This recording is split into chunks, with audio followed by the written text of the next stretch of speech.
ಬ್ಯಾಂಕನ್ನು ತಾವು ಮಾಡಬೇಡಿ. ಮತ್ತು ಇನ್ನೊಂದು ಹೇಳಿದ್ರು ಅವ್ರು, ಎಂ ಬಿ ಪಾಟ್ರೆ ಇದು ನಿಮ್ಮ ಕೆಲಸ ಅಲ್ಲ ಅಂತ ಹೇಳಿದ್ರು ಅವ್ರು. ಬ್ಯಾಂಕ್ ನಿಮ್ಮ ಕಡೆ ಬರ್ತಾರೆ ಜನ ಸಾಲ ತೊಗೋದಾರ, ವಾಪಸ್ ಕೊಡು ಅಂದಾಗ ಸರ್ ಕೊಡೋದಿಲ್ಲ, ಸಂಬಂಧ ಕೆಡ್ತಾ ಹೋದ್ರಲ್ಲಿ. ಹೀಗಾಗಿ ನೀವು ಬ್ಯಾಂಕನ್ನು ಮಾಡೋದು ಸೂಕ್ತ ಅಲ್ಲ ಅಂಥೇಳಿ ಎರಡೂ ಕಾರಣಗಳಿಂದ ಒಂದು ದಿವಸ ಬಿಟ್ವಿ. ಇವತ್ತು ಸುನೀಲ್ ಗೌಡರು ಪ್ರಾರಂಭ ಮಾಡಬೇಕಂತ ಮಾಡಿದಾಗ 2 ವರ್ಷದಿಂದ ನಾನು ಹೇಳಿದೆ ಯಾಕೆ ಬೇಕ್ರಪ್ಪ ಇದು ಅಂತೇಳಿ.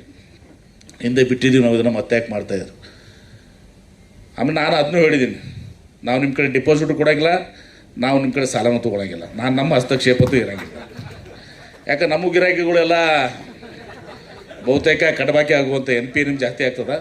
ಅದಕ್ಕೆ ನಾವು ಡಿಪಾಸಿಟು ನಮ್ಗೆ ಕೇಳಬೇಡ್ರಿ, ನಮ್ಮ ಸಾಲವನ್ನು ನೀವು ಕೊಡಬೇಡ್ರಿ ಅಂತೇಳಿ. ರಾಮಲಿಂಗ ಸಾಹೇಬ್ರು ನಮ್ಮದು ನಿಮ್ಮದು ಮತ್ತೆ ಬರ್ತಾರೆ, ಮತ್ತೆ ರಾಜಕೀಯವಾಗಿ ಬರ್ತಾರೆ. ಅವ್ರು ಕಾಗದ ಪತ್ರ ಇರೋಂಗಿಲ್ಲ, ಇವರೆಲ್ಲ ಕಾಗದ ಪತ್ರ ಕೇಳೋರು, ಏನಂತಾರೆ ಅದಕ್ಕೆ ಸೆಕ್ಯೂರಿಟಿ ಕೇಳೋರು. ಸೆಕ್ಯೂರಿಟಿ ನಿಮ್ಮ ಕಡೆ ಯಾಕೆ ಬರ್ತೀವಿ ರೀ, ನಾವಲ್ಲಿ ನ್ಯಾಷನಲೈಸ್ ಬ್ಯಾಂಕ್ನ ತೊಗೋತಿದ್ವಿ ಅಂತ. ಹಿಂಗಾಗಿ ನಾವು ಹೇಳಿದೆ, ನಿನ್ನ ನೋಡಿ ಮಾರ ಇನ್ನೂ ಥರ ಒಂದು ಕೇಸ್ನ ನಾನು ರೆಕಮೆಂಡ್ ಮಾಡಿಲ್ಲ. ಮತ್ತು 2 ವರ್ಷದಾಗ ಒಂದು ಡಿಪಾಸಿಟು ನಿಮ್ಗೆ ಕೊಟ್ಟಿಲ್ಲ, ಒಂದು ಕೇಸ್ ರೆಕಮೆಂಡು ಮಾಡಿಲ್ಲ. ಆದರೆ ಒಂದು ಮಾತು ಹೇಳಿದೆ, ಮಾಡೋದಿದ್ರೆ ಒಂದು ಕಂಡೀಷನ್ನು, ಒಳ್ಳೆಯ ಜನನ ಹಾಕ್ಕೋಬೇಕು, ವಿಶ್ವಾಸಾರ್ಥ. ಈಗ ನಮ್ಮ ಶರಣು ಗುಡ್ಡುಡ್ಗಿ ಅವ್ರ ತಂದೆಯವರು ದುಂಡಪ್ಪಣ್ಣ ಗುಡ್ಡುಡ್ಗಿಯವರು ಫಾರ್ಮಸಿ ಕ್ಷೇತ್ರದಲ್ಲಿ ಭಾಳ ದೊಡ್ಡ ವ್ಯಾಪಾರಿಗಳು.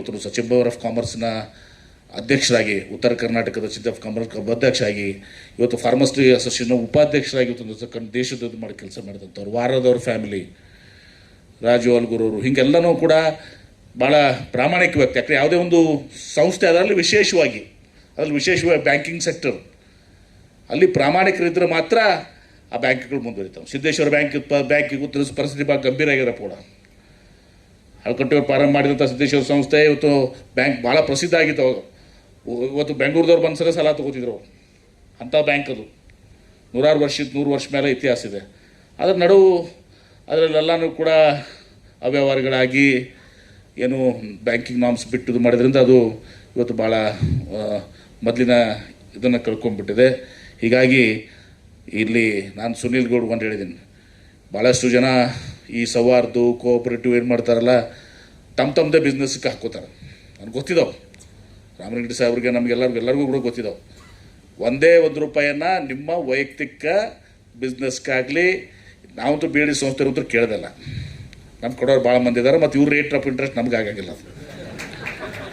ನಮ್ಗೆ ಅದಕ್ಕೆ ಯಾಕೆ ನಾವು ಸರ್ಪ್ಲಸ್ ಓದೀವಿ, ನಾವೇನು ಸಾಲ ಎಲ್ಲ ಮಾಡೋ ಪ್ರಶ್ನೆ ಬಂದಿಲ್ಲ. ಈಗ 300 ಕೋಟಿ ಕೊಟ್ಟು ಈಗ ನಾವು ಇಲ್ಲೇ ಬಾಗ್ಲೂರಿಗೆ ಇವತ್ತೊಂದು ಬೇಳಿ ಸಂಸ್ಥೆ ಒಂದು ನ್ಯೂ ಕ್ಯಾಂಪಸನ್ನು ಸ್ಟಾರ್ಟ್ ಮಾಡಲಿಕ್ಕೆ 300 crores ವೈಟ್ ಚೆಕ್ ಕೊಟ್ಟು ಸ್ಟಾರ್ಟ್ ಮಾಡ್ತಿದ್ದೀವಿ.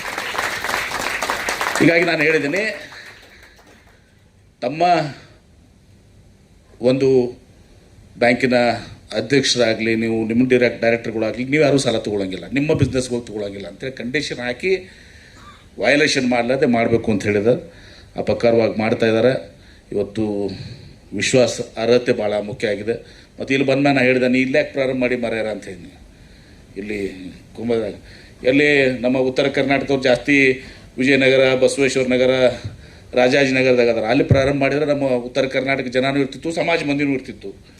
ಅಲ್ಲಿ ಪ್ರಾರಂಭ ಮಾಡಿದ್ರೆ ಯೋಗ್ಯ ಅಂತೇಳಿ ಮೋಸ್ಟ್ಲಿ ಇದು ಆಫೀಸ್ ಅಂತೇಳಿ ಮಾಡಿರಿ ನೀವು ಕಾಣ್ತೈತಿ. ಇದು ಮುಂದೆ ಅಲ್ಲಿ ಪ್ರಾರಂಭ ಮಾಡಿರಿ. ಬಸವೇಶ್ವರ ನಗರ ಅಂದ್ರೆ ನಾನು ಮಲ್ಲಿಕಾರ್ಜುನ ಹೇಳ್ತಿದ್ರು, ಬಸವೇಶ್ವರ ಪುಟ್ಟರಾಜು ಮಲ್ಲಿಕಾರ್ಜುನ ಅದಾರ ಇವರಿಬ್ಬರು ಬೆಂಗಳೂರಿನಾಗ ನಮ್ಗೆ ವಿಶೇಷವಾಗಿ ಸಮಾಜಕ್ಕೆ ರಾಮಲಿಂಗ ಸಾಹೇಬರು ಬೆಳೆಸಿದವ್ರಂಥವ್ರು. ಅವರ ರಾಮಲಿಂಗ ಸಾಹೇಬರು ಎಲ್ಲರಿಗೂ ಕೂಡ ಸಹಕಾರ ಮಾಡಿ ಬೆಳೆಸಿದಂಥವ್ರು ಅದಾರ. ಅಲ್ಲಿ ನೀವು ಪ್ರಾರಂಭ ಮಾಡಿರಿ ಅಂದರೆ ಉತ್ತರ ಕರ್ನಾಟಕ ಜನರಿಗೂ ಸಹಾಯ ಆಗ್ತದೆ, ಇಲ್ಲಿ ಜನರಿಗೂ ಸಹಾಯ ಆಗ್ತದೆ, ಸಮಾಜಕ್ಕೂ ಸಹಾಯ ಆಗ್ತದೆ ಅನ್ನೋ ಮಾತನ್ನು ಹೇಳಿ ಇವತ್ತು ಭಾಳ ಸಂತೋಷದಿಂದ ಹೆಚ್ಚಿಗೆ ಸಮಯ ತಗೊಳ್ಳೋದಲ್ಲ. ಇವತ್ತು ಈ BLD ಸೌಹಾರ್ದ ಬ್ಯಾಂಕ್ನ ಶಾಖೆಯನ್ನು ಪರಮ ಪೂಜ್ಯ ಸಿದ್ಧಲಿಂಗ ಮಹಾಸ್ವಾಮಿಗಳು, ಸಿದ್ಧಗಂಗಾ ಮಠ ಅವರ ಸಾನ್ನಿಧ್ಯದಲ್ಲಿ ರಾಮಲಿಂಗ ರೆಡ್ಡಿ ಅವರು ತುಂಬ ಸಹ ಉದ್ಘಾಟನೆಯನ್ನು ಮಾಡಿದ್ದಾರೆ. ನಿಶ್ಚಿತವಾಗಿಯೂ ಅವರಿಬ್ಬರ ಒಂದು ಹಸ್ತದಿಂದ ಏನು ಪ್ರಾರಂಭ ಆಗಿದೆ, ಇದು ಬೆಳೀತದೆ. ಆ ಬೆಳೀಲಿಕ್ಕೆ ಇವತ್ತು ಸಹ ನೀವು ಕೂಡ ಪ್ರಾಮಾಣಿಕವಾಗಿ ಕೆಲಸವನ್ನು ಎಲ್ಲ ನಿರ್ದೇಶಕರು ಮಾಡಬೇಕು ಅಂತ ನಮ್ಮ ಮಾತನ್ನು ಹೇಳಿ, ಪೂಜ್ಯ ಶ್ರೀಗಳಿಗೆ ನಾವು ತುಮಕೂರಿನಿಂದ ಇಲ್ಲಿಗೆ ಬಂದು ಪ್ರತಿಯೊಂದಕ್ಕೂ ಅವ್ರು ಬರ್ತಾರೆ. ಅವರ ಇದನ್ನ ನಾವು ಶ್ಲಾಘಿಸ್ಬೇಕು. ಯಾಕಂದರೆ 5,000 ಮಕ್ಕಳಿಗೆ ಉಚಿತವಾಗಿ ಶಿಕ್ಷಣ, ಅವ್ರಿಗೆ ಆಶ್ರಯ ಮತ್ತು ಅನ್ನ ಕೊಡುವಂಥದ್ದು ಬೇರೆ ಯಾವ ಸಂಸ್ಥೆಗಳನ್ನು ಕೂಡ ಜಗತ್ತಿನಲ್ಲಿ ಮಾಡಿಲ್ಲ. 10,000 ಮೇಲಾಗಿದೆ. ಅವರು ನಮ್ಮ ಯಾವುದೇ ಒಂದು ಕಾರ್ಯಕ್ರಮ ಕರೆದ್ರೂ ಕೂಡ ಎಲ್ಲಕ್ಕೂ ಅಟೆಂಡ್ ಆಗ್ತಾರೆ. ಮತ್ತು ಬಹುಶಃ ಅವರು ಒಂದೊಂದು ದಿವಸನಾಗ ಒಂದು 20 ಕಾರ್ಯಕ್ರಮಗಳು ಇರ್ತಾವೆ. ನಾ ಅದಕ್ಕೆ ಮಾಂತೇಶ್ ಬ್ರದರ್ಗಳೇ ಭಾಳ ಸಮಯ ತೊಗೊಳಕ್ಕೆ ಹೋಗ್ಬೇಡ್ರಿ ನೀವು ಅಂತೇಳಿ ಏನ್ರಿ ಅದಕ್ಕೆ ಅವ್ರಿಗೆ ಮಾಪುಗಳು ಹೇಳೀನಿ ಈಗ ಮಾಂತೇಶ್ ಬ್ರದರ್ಗೂ ಒಂದು ಮಠ ತೆಗಿದದ್ರಿ ಮಲ್ಗಾಣದಾಗ ಒಳ್ಳೆ ಜಾಗ ಐತ್ರಪ್ಪ, ತೋಟ ಚಲೋ ಐತ್ರಪ್ಪ. ಮಗ್ಗಲ್ಕ ಇದನ್ನು ಬೀಳ್ತೈತೆ, ಅದು ವಾಟರ್ ಫಾಲ್ಸ್ ನೀರು ಬೀಳ್ತೈತ್ರಿ ಹಂಗೆ ಏನ್ರಿ ಜಲಪಾತನೂ ಬೀಳ್ತೈತಿ, ಪ್ರಶಾಂತವಾದ ಸ್ಥಳ ಐತಿ. ಅವ್ರಿಗೊಂದು ಬಂದು ತಾವು ಇದು ದೀಕ್ಷಾ ಕೊಟ್ಟ ಹಾಂ ಅಲ್ಲಿ ಪ್ರಶಾಂತ ಐತಿ. ಇಲ್ಲಿ ಬೇಕಾದ್ರೆ ಪುಟ್ರಾಜ್ ಹೇಳ್ತಾರೆ, ಇಲ್ಲ ನಾ ಇಲ್ಲೇ ಕೊಡ್ತೀನಿ ಅವ್ರ ರಗಡ್ ಬೇಗದಾರ ಕಡೆ ಕರೆಯೋದು ಅಂತ. ಸಮಯ ಜಾಸ್ತಿ ತೊಗೊಳಕ್ಕೆ ಹೋಗೋದಿಲ್ಲ. ಹೀಗಾಗಿ ತಾವು ಬಂದೇನು ಶುಭವನ್ನು ಹಾರೈಸಿದ್ರಿ. ಎಲ್ಲರಿಗೂ ಕೂಡ ಧನ್ಯವಾದಗಳು. ಪೂಜ್ಯ ಶ್ರೀಗಳಿಗೆ ಮತ್ತು ರಾಮಲಿಂಗಡಿಗೆ ವಿಶೇಷವಾದಂಥ ಅಭಿನಂದನೆಗಳನ್ನ ದಿವಸ ನಾನು ಸಲ್ಲಿಸಿ ಕೃತಜ್ಞತೆಗಳು ಸಲ್ಲಿಸಿ ನನ್ನ ಮಾತಿಗೆ ವಿರಾಮ ಹೇಳ್ತೇನೆ. ರಾಜಧಾನಿ ಬೆಂಗಳೂರಿನಲ್ಲಿ ಇಂದು BLD ಸೌಹಾರ್ದ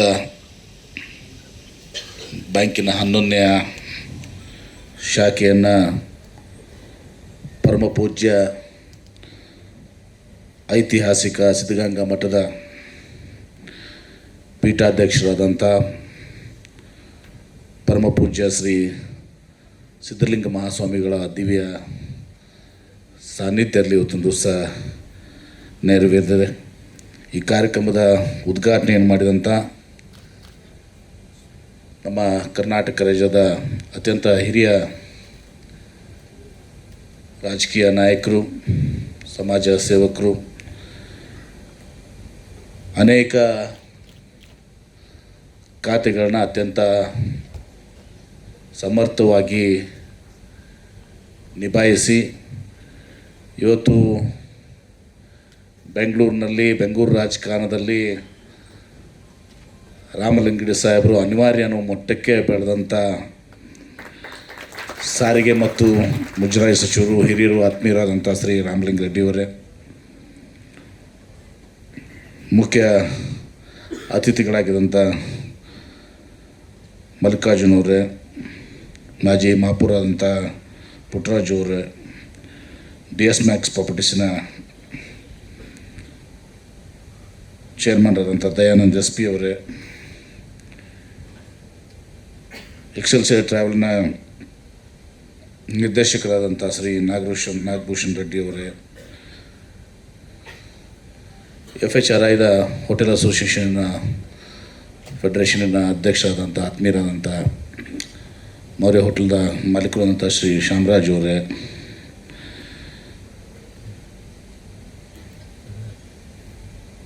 ಈ ಒಂದು BLD ಸೌಹಾರ್ದ ಬ್ಯಾಂಕಿನ ಚೇರ್ಮನ್ರಾದಂಥ ಶ್ರೀ ಸುನಿಲ್ಗೌಡ ಪಾಟೀಲ್ರೇ, MLCಗಾದಂಥ ಸುನಿಲ್ಗೌಡ ಪಾಟೀಲ್ರೇ, ಉಪಾಧ್ಯಕ್ಷರಾದಂಥ ಶರಣು ಗುಡ್ಡೋಡ್ಗಿಯವರೇ, ಎಲ್ಲ ನಿರ್ದೇಶಕರೇ, ಇವತ್ತು ನಮ್ಮ ಚಾನ್ಸರಿ ಹೋಟೆಲಿನ ಮಾಲೀಕರಾದಂಥ ರಾಜು ಅವರು ಕೂಡ ಇಲ್ಲಿ ತಂದು ಬಂದಿದ್ದಾರೆ. ಇನ್ನು ಅನೇಕ ಗಣ್ಯರು ಕೂಡ ಇಲ್ಲಿ ಬಂದಿದ್ದೀರಿ, ಅಭಿಮಾನಿಗಳು ಕೂಡ ಬಂದಿದ್ದೀರಿ, ಸಮಾಜದವರು ಕೂಡ ಬಂದಿದ್ದೀರಿ. ಮತ್ತು ಪ್ರಮುಖವಾಗಿ 5 ಜನ ನಮ್ಮ ರವಿ ಮುಖರ್ತಿಯವರು ಒಳಗೊಂಡು 5 ಜನರನ್ನು ಪರಮ ಪೂಜ್ಯ ಶ್ರೀಗಳು ವಿಜಯಪುರದಿಂದ ಇಲ್ಲಿಗೆ ಬಂದು ಸಾಧನೆಯನ್ನು ಮಾಡಿದಂಥ ಎಲ್ಲರಿಗೂ ಕೂಡ ಗೌರವಿಸುವಂಥ ಶ್ರೀಗಳ ಹಸ್ತದಿಂದ ಗೌರವಿಸಿದೆ. ಎಲ್ಲ ಗೌರವವನ್ನು ಪಡ್ಕೊಂಡಂಥ ಹೆಮ್ಮೆಯ ವಿಜಯಪುರದ ನಮ್ಮ ಸಾಧಕರೇ,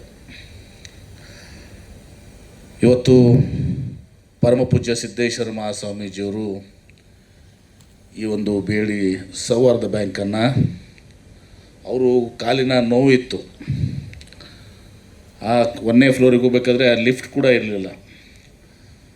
ಆದರೆ ನಮ್ಮ ಮೇಲೆ ಒಂದು ಪ್ರೀತಿ ಇದ್ದಿದ್ದರಿಂದ ಕಾಲು ನೋವಿನಲ್ಲೂ ಕೂಡ ಅವತ್ತು ಬಂದು ಈ ಪ್ರಥಮ ಶಾಖೆಯನ್ನು ಇವತ್ತು ದಿವಸ ಉದ್ಘಾಟನೆಯನ್ನು ಮಾಡಿದರು.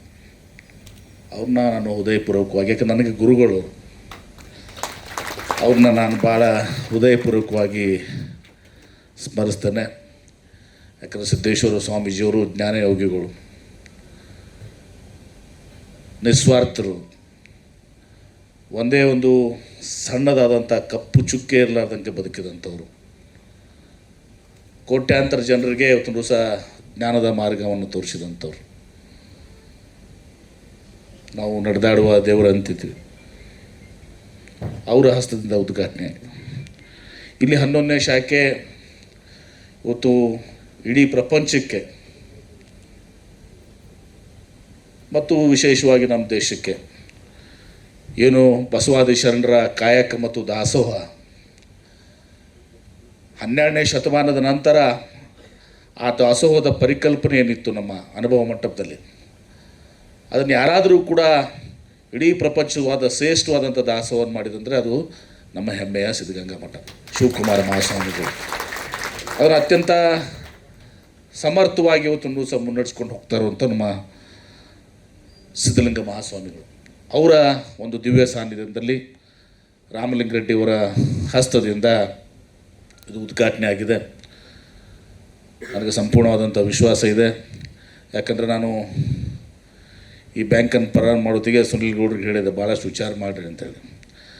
ಯಾಕೆ ಹಿಂದೆ ಒಂದು ಸಂದರ್ಭ ಇತ್ತು, ಫಗು ಹಳ್ಕಟ್ಟಿಯವರು ಇವತ್ತು ನಮ್ಮ ಬಿ ಎಲ್ ಡಿ ಸಂಸ್ಥೆಯನ್ನು ಒಂದು ಶಾಲೆಯಿಂದ ಪ್ರಾರಂಭ ಮಾಡಿದರು, ಒಂದು ಆಂಗ್ಲ ಮಾಧ್ಯಮ ಶಾಲೆ 2ನೇ ಮಹಾಯುದ್ಧದ ಸಂದರ್ಭದಲ್ಲಿ.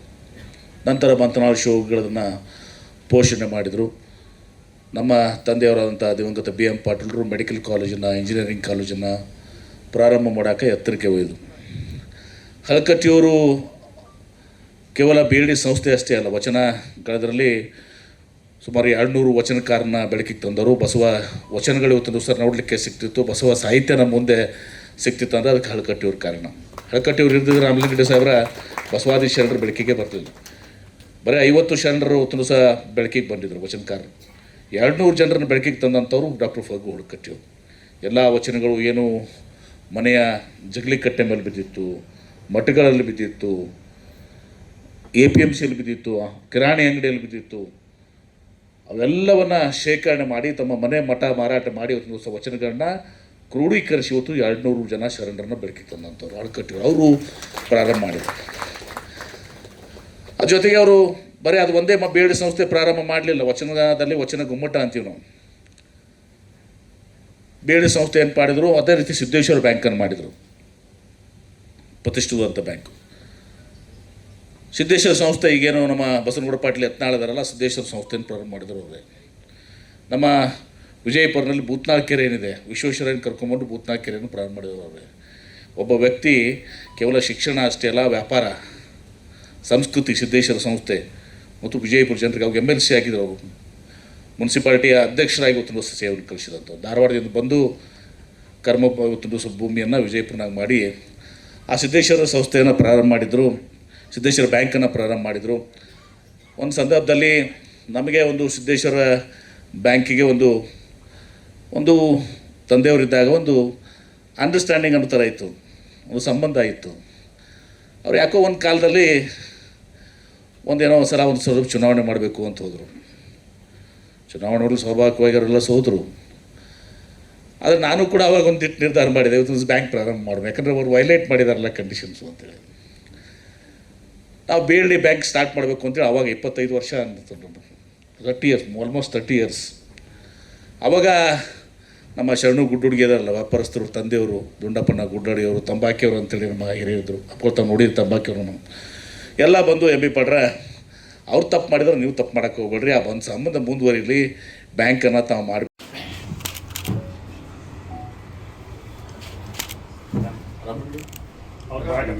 ಬಸವಲಿಂಗಾಯ ನಮಃ. ಓಂ ಶ್ರೀ ಗುರು ಬಸವಲಿಂಗಾಯ ನಮಃ. ಓಂ ಶ್ರೀ ಗುರು ಬಸವಲಿಂಗಾಯ ನಮಃ. ಓಂ ಶ್ರೀ ಗುರು ಬಸವಲಿಂಗಾಯ ನಮಃ. ಓಂ ಶ್ರೀ ಗುರು ಬಸವಲಿಂಗಾಯ ನಮಃ.